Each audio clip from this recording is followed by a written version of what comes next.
حضرت عائشہ صدیقہ اللہ تعالیٰ عنہ فرماتی ہیں، حدیث پاک ہے، آپ فرماتی ہیں کہ آقا صلی اللہ علیہ وسلم نے فرمایا، اے عائشہ آج میرا دل کرتا ہے میں اللہ کی بارگاہ میں عبادت کروں، کیا تم مجھے اجازت دیتی ہو؟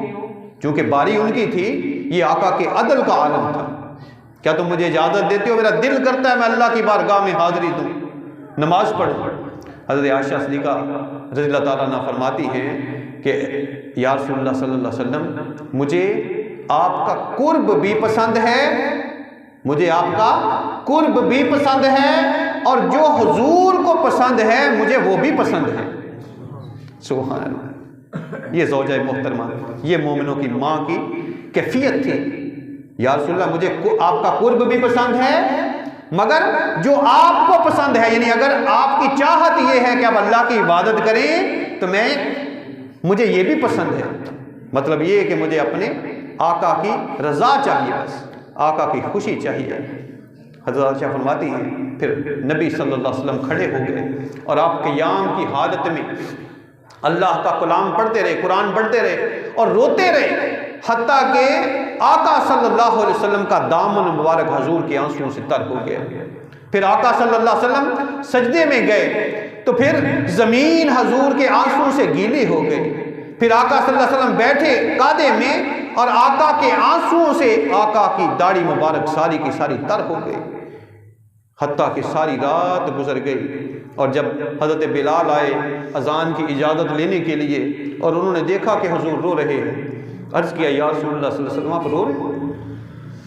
آپ رو رہے ہیں؟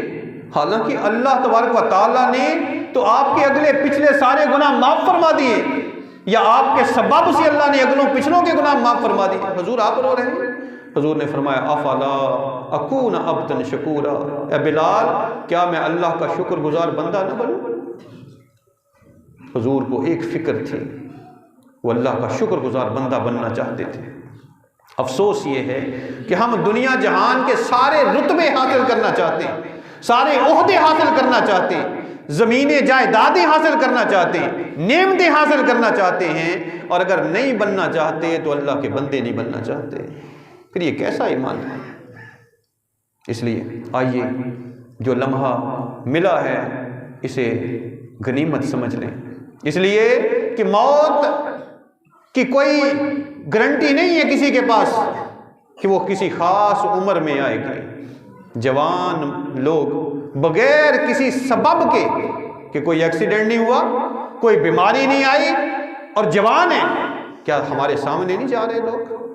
جوانی کی عالم میں ہارٹ اٹیک ہو رہے ہیں، جوانی کے عالم میں بغیر کسی سبب کے لوگ جا رہے ہیں، تو ہم کس پر امید لگائے بیٹھے ہیں؟ اس لیے آئیے امید تو فقط ایک ہونی چاہیے، وہ اللہ تبارک و تعالیٰ کا قرب ہے، وہ اللہ کی بارگاہ ہے، اور رو کر گریہ زاری کر کے آنسو بہا کر بس اس کو راضی کر لیا جائے۔ اصل کامیابی آخرت کی ہی کامیابی ہے، دنیا عارضی ہے، آج نہیں تو کل۔